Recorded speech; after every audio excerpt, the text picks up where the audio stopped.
Blizzard have just dropped a ton of Phase 2 Season of Discovery news, and I'm going to take you through everything in a TLDR format. Let's get into it. First up, as expected, there is going to be no PTR or any testing of the sort, meaning, again, we are going to have to find those runes by ourselves, which maybe you agree with me is actually kind of part of the fun. Regarding the Noman Raid, it is again going to be 10 player, it's of course at level 40, it's in Dunmora, and there is going to be 6 bosses, with of course that is including a brand new boss. All the functions and tactics have been redesigned for these bosses, and there is going to be a new world buff along with it, just like we had for BFD. It does say here there will be a variety of new items and rewards, with even more epic rewards from additional sources beyond the last 2 bosses of the dungeon. There will also be new class sets to acquire, and quests and rewards adjusted for level 40 players. There is going to also be a new quest chain for professions, meaning we can get another epic piece depending on our profession, again just like we had in Phase 1, which I'm really excited for. Now, there was some discussion from some of the devs and a lot of people on WoW Twitter regarding the initial lockouts for people zerging and going crazy to get to level 40 and raid. So they have met a compromise, meaning that the raid will be open from day 1, but rather than having the normal 3-day lockout, for the first 2 weeks there will only be 2 lockouts. Meaning the first time you can do the raid will be on, of course, release, and that lockout will last until February 13th, and then the second lockout will actually reset on February 20th. After this, it will then go back to the standard 3-day lockout. There is going to be some changes to the boss areas in the new dungeon/raid in Noman. Grubbist, new radiation vents may just come into play this encounter. Crowd Pummeler 960, this boss has moved to a new part of the dungeon where your encounter will occur on a raised platform before a crowd. That sounds so awesome. Mechaneer Thermoplug has now got a new mechanical suit as part of his arsenal, and there's a lot of new loot. And here are some examples here. Gear Mender's Grace, increasing healing done by spells and effects by up to 20. We've got the automatic Crowd Pummeler, adding 69 attack power in Cat Bear and Dire Bear forms only, increasing your attack speed by 50% for 30 seconds. There's the Necronomicon, holding your offhand, increasing damage and healing done by magical spells by 14.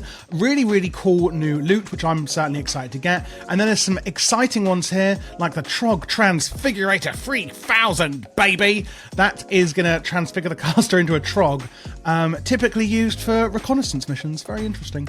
And things like this.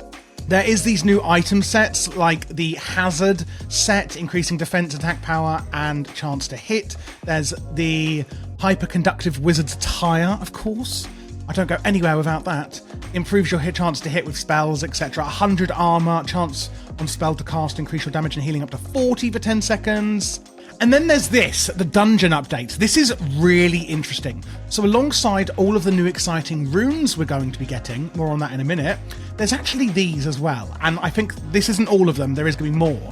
These are quality of life increases that you can get, and it's going to drop in 5-player dungeons. And these are things like Testament of Enhanced Blessings. And that doesn't tell you how long it's going to be, but what I think it's going to do, and what they've said here, is that we all know with Paladin Blessings, they don't last very long. Same with Shaman weapon enhancements. Now, they haven't said here if they're going to do it with the weapon enhancements. They have said about totem control with Shaman. Back onto the Paladins, it's going to mean that your blessings are going to last a lot longer, i.e. quality of life increases that aren't tied to a rune, but more so a skill that's going to drop in dungeons. This is really, really interesting. There's things like Redirect for rogues, Revelation of Totemic Projection for shamans as well. I'm assuming there's going to be a lot. It says there'll be new skill books added as a part of a 5-player dungeon from various creatures. Quality of life improvements will not take a rune slot and help address such things such as short aura durations for Paladin Blessings, totem controls for Shaman, etc., or even manipulating combo points for rogues and the target these are on. So that's going to be really, really interesting, and this is what I was really hoping for Classic and Classic Plus with the quality of life improvements, and especially the fact that it's not taking up a rune slot is even more interesting. Going then on to runes, so they haven't provided all of the runes, but they have given us a sneak peek at some of the really exciting ones, and they are exciting. Druids, for example. are getting Eclipse. Oh my god, this is going to make balanced druids so much more interesting. The fact that we can actually do our Eclipse, which is obviously stated here. You've got things like King of the Jungle rune for Hunter. Tiger's Fury now increases all physical damage you deal by 15% instead of a flat value, although it is still a fat value. It instantly grants you 60 energy, but it's no longer on the global cooldown and has its own 30-second cooldown. This is massive. Eclipse, obviously increasing your crit strike with Wrath, and Wrath increases the crit strike of your next Starfires. This is going to really improve our rotation and make it much more enjoyable as a boomy.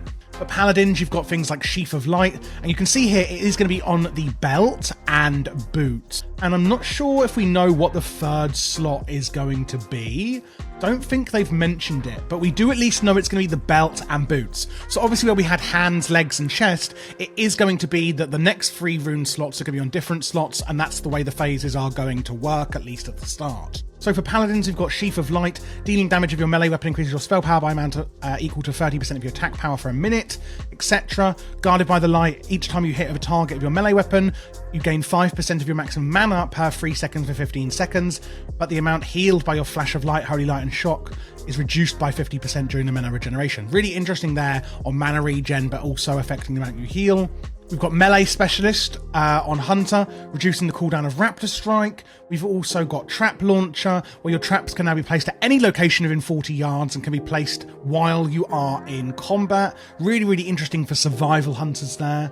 For warriors, we've got Rallying Cry, which is of course a fantastic party and raid-wide buff for everyone, and Blood Surge, giving Heroic Strike, Bloodthirst and Whirlwind a 30% chance to make your next slam within 15 seconds, instant and cost no rage. Sort of like how we've got the Fury of Storm Rage rune on druids. I think this is going to be really exciting for warriors.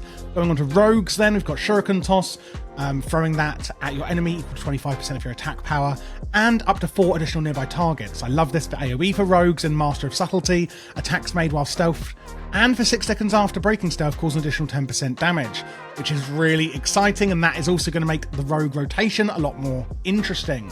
For priests, we've got Mind Spike, blasting them for Shadow Frost damage and increasing critical strike of your next Mind Blast on the target, stacking up to 3 times, and Pain Suppression, of course one of my favourites, reducing all damage taken by a friendly target by 40%, increasing the resistance to the spell mechanics by 65%. On Warlocks then, we've got Invocation, refreshing Corruption, Immolate, Curse of Agony and Siphon Life. When it has less than 6 seconds duration remaining, will cause you to deal instant damage to the target equal to 1 period of that spell's damage. This is going to be really, really interesting. Basically, the rotations are just getting a lot more kind of deep and meaningful, I think, at this phase, and that this is where your spells are going to work together in a much more intricate way, and I'm really excited for a lot of these. Dance of the Wicked, you and your demon pet gain dodge chance equal to your spell crit. Going on to Mage, we're going to get Missile Barrage, giving your Arcane Blast a 40% chance in your Fireball and Frostbolt spells, 20% chance to reduce the channel duration of your next Arcane Missiles, etc. And Chronostatic Preservation, fusing Arcane Fire and Frost Magic to freeze Chronomatic energy into a stored state for later use. You can hold it for 15 seconds before it combusts and expires. When that does, it's going to heal the target. Again, this is further going into how mages can actually now be healers. Last but not least, we've got the Shaman with Maelstrom Weapon, Spirit of the Alpha, infusing target with a spell of a spirit, increasing all threat generated by that target, can be really interesting for tanks, for etc. going into battle. And then Maelstrom Weapon, again, when you deal damage with a melee weapon, you have a chance to reduce the cast time of your next Lightning Bolt, Chain Lightning, Lesser Healing Wave, Chain Heal, etc. up to 5 times. And Two-Handed Mastery, each time you strike with two-handed weapon, you gain 30% attack speed, with two-handed weapons for 10 seconds. Going on to PvP then, there is now going to be the Blood Moon in Stranglethorn Vale. And it's going to look like this. So there is quite literally going to be a Blood Moon. It's going to be every 3 hours and is going to last for 30 minutes, and it's going to be in Stranglethorn Vale. Upon this update, they're also changing it so that Ashen Vale will also be on a 3-hour timer as well. During this event, you can gain currency, and that can be traded in for rewards. So you go down there, Blood Moon's on, get killing, and get this currency, trade it in for cool, I assume, PvP rewards, maybe the mounts, more on that in a second. While you can still group up with your allies for the event, it's a harsh mistress and will punish those in raid groups. Therefore, it's trying to punish everyone grouping up and going crazy and making pre-mades, etc. in STV. If you do want to quest in the area, you can opt out by talking with the Zandalari emissary, meaning that you cannot earn any rewards from the event if you opt out, and general realm PvP rules will still apply. So that is quite interesting. Unlike the Ashenvale PvP event, there will not be any PvP objectives in the event. You will also need to keep a sharp eye out for the Chosen of the Bloodlower, who is more than a force to be reckoned with and will kill all in their path. Here are some of the rewards that you can get. And they are going to be new class-specific items. We've got the Sanguine Skull Crusher here, 10 Strength, 6 Agility. We've got the Ember Blood Seal, increasing damage done by fire spells and effects, for example. There's these 2 new mounts you can get.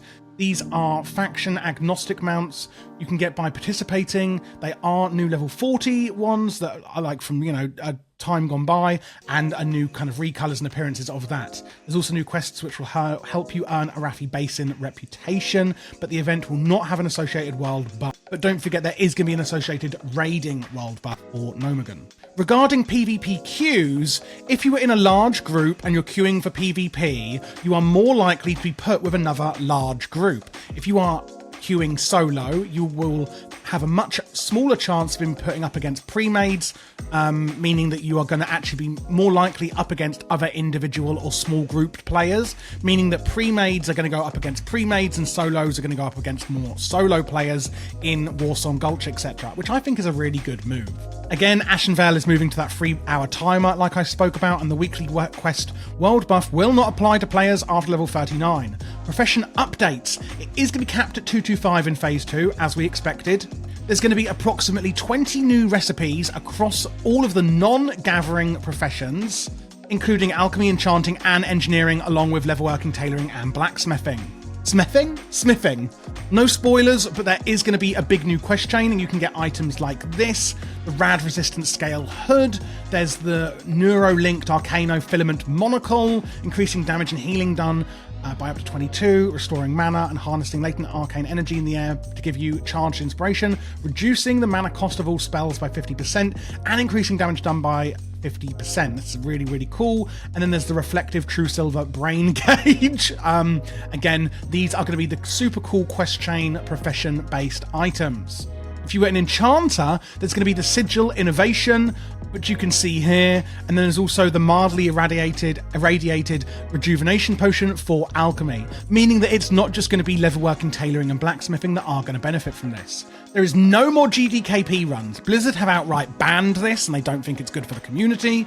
And if you are watching this and thinking, oh gosh, I want to start Season of Discovery now, can I catch up? Yes, you can. When Phase 2 launches of Season of Discovery, they are actually going to implement a 50% XP increase from levels 1 to 25, meaning that you can catch up a lot quicker to people in Phase 2, which I am so happy about. I think this is fantastic and was one of my biggest worries. I think, honestly, they have actually dealt with a lot of the problems, pre-mades, catching up, things like that. They really have listened, I think, and it really shows. And I am so excited to see how Phase 2 starts out and how this goes. Also, speaking on XP, BFD is going to give a huge amount of XP up to level 39, meaning that when you are leveling from 25 to 40, it still will be very useful to hop along into that raid with your guild. If you liked this video, guys, don't forget to subscribe, leave a thumbs up, and let me know your thoughts about the upcoming changes below.